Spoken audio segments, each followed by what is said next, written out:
Itong rumbo na to, ito papuntang Scarborough yan to. Diretso yan. Dito kasi ang pinakamalapit eh. Kaya tinawag na Baho de Masinloc yan eh. Dito ang pag-aari ng Masinloc yung Scarborough. Kasi sa China daw eh.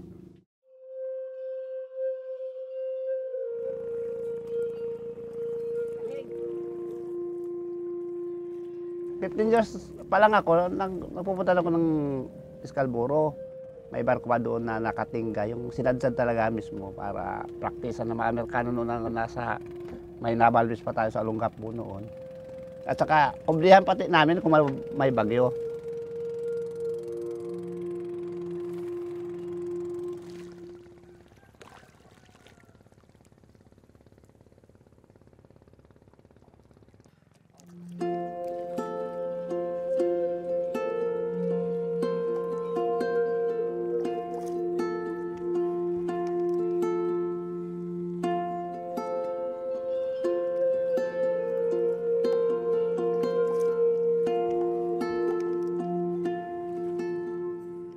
Ngayon, ang problema ko sa partner ko si Job Ermita, si JR tawag na. Pag nakakita ito ng speedot na, wala na sa concentrate. Malayo pa lang yan, pag nakita niyang medyo matulin-tulin, namuti na yung sasakyan, puti. Wala na, hindi mapakalin na to. Hindi na siya makakonsentrate na maghanap buhay. Sabi niya, dyan na naman sila. Sabi niya, takot na, may phobia eh. Lagi kaming nahaharas nitong dalawa nito eh.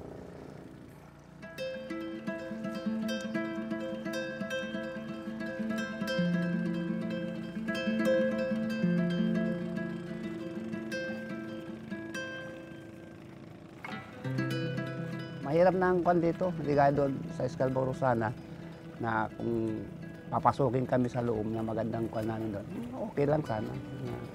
Hanap buhay namin doon. Gaya nito, lalaot kami, hindi namin alam, wala naman makukuha. O minsan, mayroon pang sakto lang sa pagkain na hanggang maghapon, yun lang. Yung may malalaking bangka na nagdidipsi, yung payaw sabi nila, pwede siguro. Pero kaming mga malilit na mga isna na mamana lang, hirap makakuha ng isang linggong pagkain. Isang araw siguro pwede. O minsan wala pa.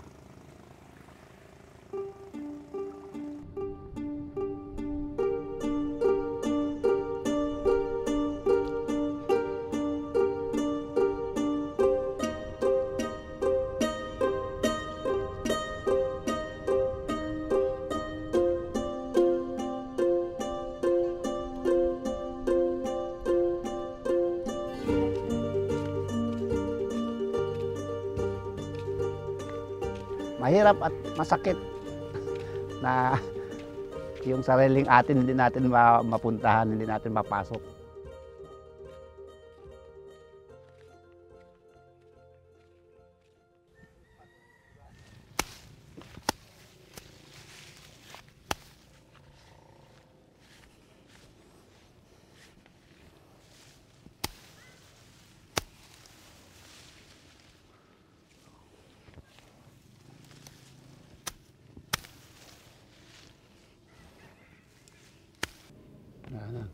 Itong ko na ito.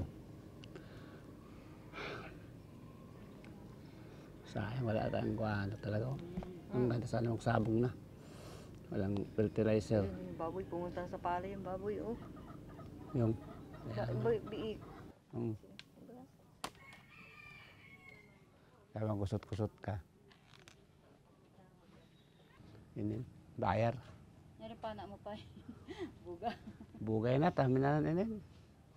Kaya makatumo. Ang asibulan o, pwede ko naman mo siguro.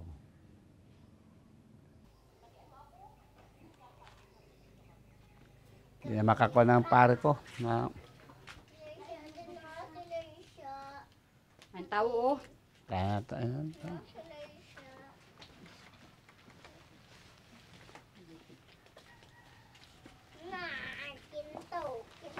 Paano kami na sa Scarborough pero magkahaliwalikan ng bangka na sinasakyan, motherboat ng malaking bangka.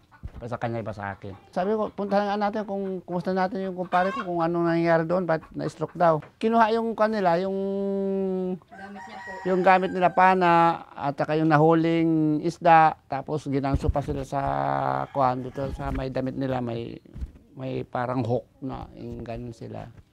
Tatlo sila yan, ni JR, yung anak ko. Yan.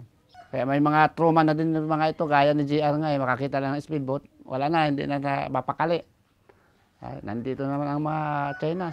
Ang gusto sana, may steadying doktor dito para hindi natatawid kung masama ang panahon. Maalon, hindi mo maitawid yung pasyente at maalon nga, mahangin. Hindi kaya kung may steadying doktor dito, agad-agad mabigyan ng paunang lunas. Lalo sa ito, kalayuan sa tabing dagat ito. Kailan pa, bago umabot ng tabing dagat ito, patay na. Maganda ang kita nila doon nung wala pa yung mga China doon na nakaharap po sa kanila. Ang lalaki na po ng mga kita nila nung unang pagpunta nila sa Kalburo. Okay naman po. Noong 12 yata yung 13. 12 yan. Isa na po yan.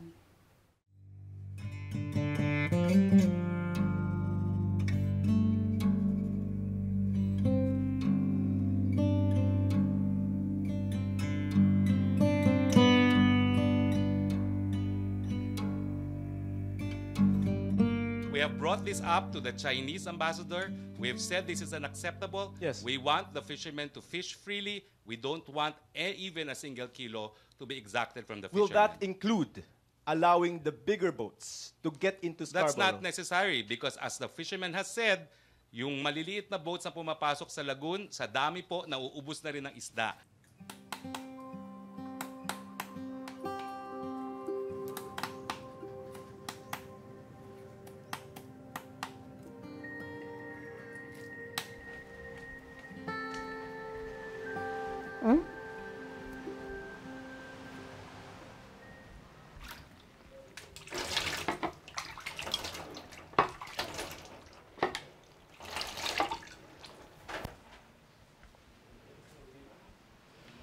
Dapat sinabawan mo to, mas masarap pa.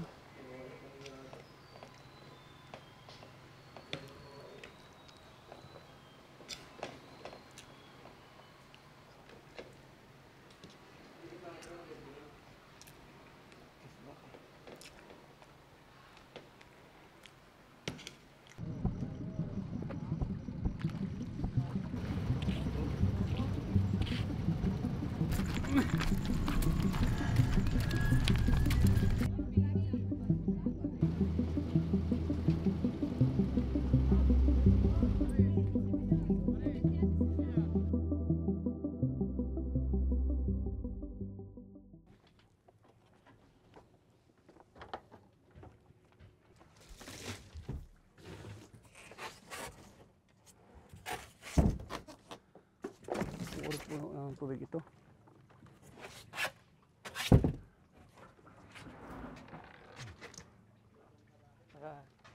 May nagbabanda dito kasi. Alam ko may banderita eh. Oo. Basta na. Kape.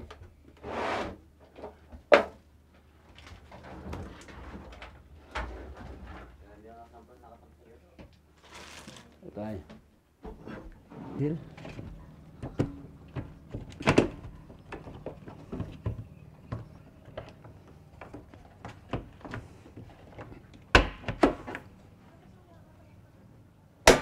Okay. Binigay ito sa aming mga nag-Scarborough kasi nagawa nga naepektuhan yung kwan noon, yung sabi nga naharas kami lang ng China. So gumawa si Mayora ng kwan na para sa mga nag-Scarborough daw, tulong sabi ni Mayora namin. Mga 20 kami tao, mahigit dito, siguro minsan 30, itong bangka namin na binigay ng kwan sa amin ng munisipyo. Pero babayaran din namin ito. Ngayon, dito muna ito at habang naghihintay kami ng magandang panahon at abiso ng Coast Guard na pwede na kami lalaot na kami.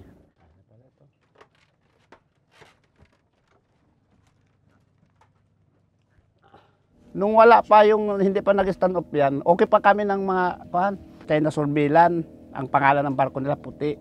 Ayun, napalitan na ng Chinese Coast Guard. Yun ang umpisa na ang pagpigil nila sa amin, panghaharas na yung nag-stand up na 2012. Lahat ng mag-iistang Pilipino, pinauwi na nila. Umuwi kami, siyempre nakakatakot.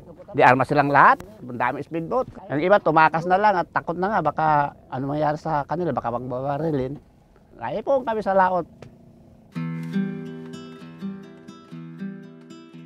Ay matitibay po yung bangka nila kasi malalaki yun eh. yung sakyanan nila, lanchay, malalaki talaga. Ay plus yung mga barko pa ng mga Coast Guard nila, sa atin, pabangga lang ng kanila, wala, wasak na.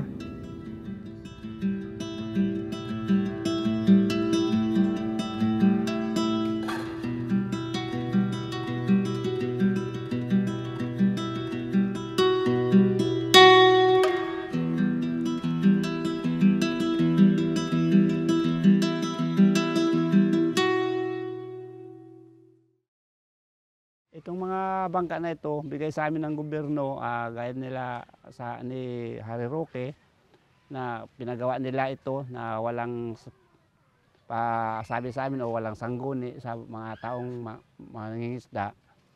So, hindi naman angkop para sa amin ito, kaya sayang lang, isang taon na ito, nakatingga lang, hindi nagagamit. Sa kargahan ito, mga 50 bloke na yelo. Hindi na ito, lulubog na ito. Sa 50 bloke pa lang yun, wala pa yung mga tubig, diesel, tao pang sasakay, lahat, bigas. Kaya ito maliit to para sa amin. Yung malaki talaga na pwedeng kargahan ng 70 bloke, ganon. Yun malaki talaga, no, ganon. Hindi naman ito ang disenyo para sa Excalibur kasi maliit ito kumpara sa ginagamit namin.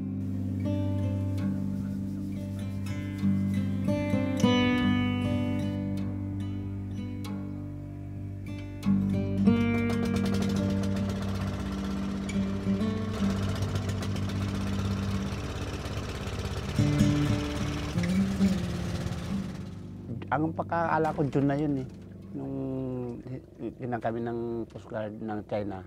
Sabi ko, sinyas ko na lang na mababaw, hindi pwede lulos yung bangka namin. So sabi niya, hindi. Sabi niya, go out, Filipino, out. Sabi niya, Filipino out. Yun, napilitan kaming hinila yung bangka. Siya naghila, ako nakasakay sa unahan, isasadyan yung propeller. Isa, dalawa, tatlo, apat, lima na Chinese militia. Ayan o. Lima sila lahat na Chinese militia. Ayan, Chinese militia yan. Limang piraso. Masakit sa amin, ma'am, kasi walang nababantay sa amin. Ang nangyayari, kinakabahan kami. Kung wala magre-report kasi, pag may nangyayari sa amin doon, walang nakakakita o ano nangyayari sa amin. Kaya yun ang sana, ang gobyerno ay gagawa ng paraan na maprotektahan ng kaming mangingisda doon. Sabi nila nandun na yung mga Navy, Coast Guard, BIPAR, pero wala akong nakita ni isa. Kahit sinong tanongin nyo, ma'am, na mangingisda buong Pilipinas, wala po kayo makita ng Navy doon o Coast Guard man sa Scarborough Shore. Eh, mismo nga sa Palawan, nangyayari na nga ngayon. Yan doon pa kaya sa Scarborough na walang nagbabantay sa amin na mga uniform personnel. O kung ganito lang mangyayari ka, kung mangingisda sila, bahala sila, mangingisda din kami, wala nang pakialaman para wala nang mahara sa amin. Hindi magulo. Sana mabigyan ng lunas, maagarang lunas sa mapayapang paraan. Lagi kong sinasabi nga yan sa gobyerno natin. Pero hanggang ngayon, wala pa nangyayari.